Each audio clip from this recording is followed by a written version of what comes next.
Drama serial महशर की आने वाली एपिसोड बहुत धमाकेदार होने वाली है, क्योंकि अब फौजिया परवीन एक बहुत बड़ी चाल चलेगी, जहां अब फौजिया परवीन ही मानी की जान लेने वाली है। तो अगर अब तक आपने हमारा चैनल सब्सक्राइब नहीं किया तो जरूर करें। तो अब जैसे कि अब्दुल रहमान आयमा को धोखा दे रहा है, क्योंकि उसे अब कहीं ना कहीं पारस से मोहब्बत हो रही है। इसमें सारी की सारी गलती अब्दुल रहमान की है, क्योंकि उसे ये दिमाग में रखना चाहिए था कि वो आयमा का शौहर है, और पारस और अपने दोस्त को बता देना चाहिए था कि उसकी शादी हो चुकी है। जहां अब मुझे तो पारस की समझ नहीं आती कि अब्दुल रहमान तो चलो यूनिवर्सिटी पढ़ने जाता है, लेकिन पारस क्यों मुंह उठाकर हर रोज अब्दुल रहमान से मिलने पहुंच जाती है।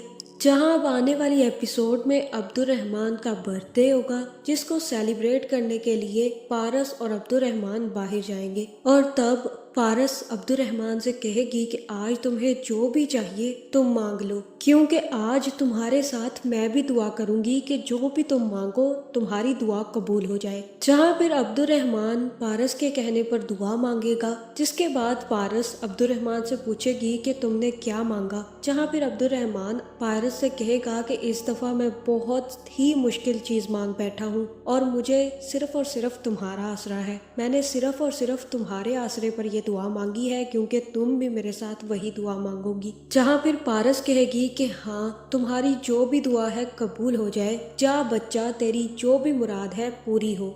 जहां मुझे तो यही लग रहा है कि यहाँ पर अब्दुल रहमान ने पारस को मांग लिया है, और वो ये सोच रहा है कि वो पारस से शादी करके यहीं पर सेटल हो जाए, और आयमा के माँ बाप उसकी जिंदगी से निकल जाए। जिसके बाद आयमा को भी याद आएगा कि आज तो अब्दुल रहमान की बर्थडे थी। जहाँ फिर आयमा अब्दुल रहमान को कॉल करेगी और अब्दुल रहमान को बर्थडे विश करेगी और कहेगी कि तुमने कुछ मांगा आज। जहाँ फिर अब्दुल रहमान उसे बताएगा कि आज मैंने बहुत मुश्किल दुआ मांगी है, और मैं चाहता हूँ कि वो दुआ कबूल हो जाए। मैंने आज बहुत दिल से कुछ मांगा है। लेकिन यहाँ पर आयमा को तो समझ आ गया होगा कि अब्दुल रहमान ने मांगा क्या है। उसने वाकई ही आयमा से छुटकारे की दुआ मांगी होगी, इसलिए आयमा अब्दुल रहमान से कहेगी कि जरूरी नहीं है अब्दुल रहमान के दिल से मांगी हुई हर दुआ कबूल हो जाए। कुछ दुआएं ऐसी होती हैं जो सितारे बनकर आसमान और जमीन के दरमियान रहती हैं। तुम्हें पता है अब्दुल रहमान, मेरी मांगी हुई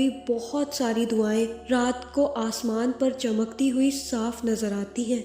कभी अगर तुम्हें फुर्सत मिले तो जरूर देखना, शायद तुम्हें भी वो नजर आ जाए। जहाँ फिर अब्दुल रहमान आयमा से कहेगा कि मैं अब्बू को काफी देर से फोन करने की कोशिश कर रहा हूँ, लेकिन उनका नंबर ही नहीं लग रहा, कहाँ पर मशगूल हैं वो। जहाँ फिर आयमा कहेगी कि आज मानी का बहुत बड़ा जलसा है, वहीं पर वो मसरूफ है, और वो ऐसी जगह है जहाँ पर शायद सिग्नल्स नहीं आ रहे होंगे। और ये सुनकर अब्दुल रहमान आयमा से कहेगा कि अच्छा, तो तुम नहीं गई अपने दोस्त के जलसे पर। तब आयमा उसे बताएगी कि नहीं, मैं घर पर ही हूँ, बल्कि मैं तो मानी के लिए बहुत सारी दुआएं कर रही हूँ। और मुझे तो लग रहा है कि आयमा की ये दुआ भी सितारा बनकर आसमान पर चमकने वाला है। जहाँ दूसरी तरफ जैसे ही मानी किसी से फोन पर बात कर रहा होगा, उसी वक्त कोई उसे आकर गोली मार देगा। और मुझे तो यही लग रहा है कि मानी को गोली मरवाने वाला कोई और नहीं बल्कि फौजिया बतूल ही होगी, क्योंकि वो जल कुकड़ी है। ना वो आयमा को खुश देख सकती है, और ना ही अब्दुल रहमान को,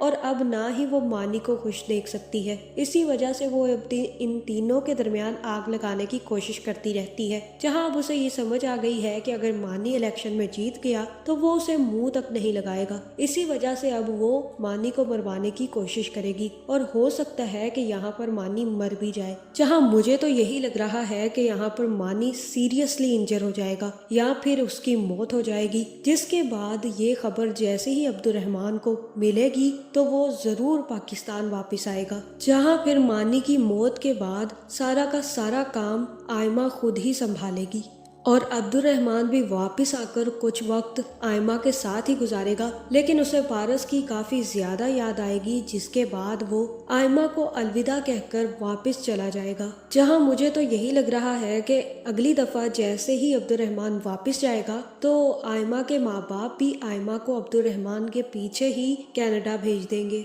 जहां दूसरी तरफ पारस अब्दुल रहमान को अपने सामने देखकर होश खो बैठेगी और जाकर भाग कर अब्दुर्रहमान के गले लग जाएगी। दूसरी तरफ जैसे ही आयमा पीछे से आकर अब्दुर्रहमान के पीछे खड़ी होगी तो वो अब्दुर्रहमान और पारस का ऐसा बॉन्ड देखकर हिचकिचा जाएगी, जहां अब्दुर्रहमान भी आयमा को अपने पीछे देखकर काफी ज्यादा शौक में आने वाला है। जिसके बाद अब क्या आयमा अब्दुर्रहमान को छोड़ देगी या फिर अब्दुर्रहमान पारस से शादी कर लेगा? और आपको क्या लगता है, क्या मानी की मौत हो जाएगी? कमेंट करके जरूर बताएं और ऐसी वीडियोस देखने के लिए हमारे चैनल को सब्सक्राइब करना ना भूलिएगा।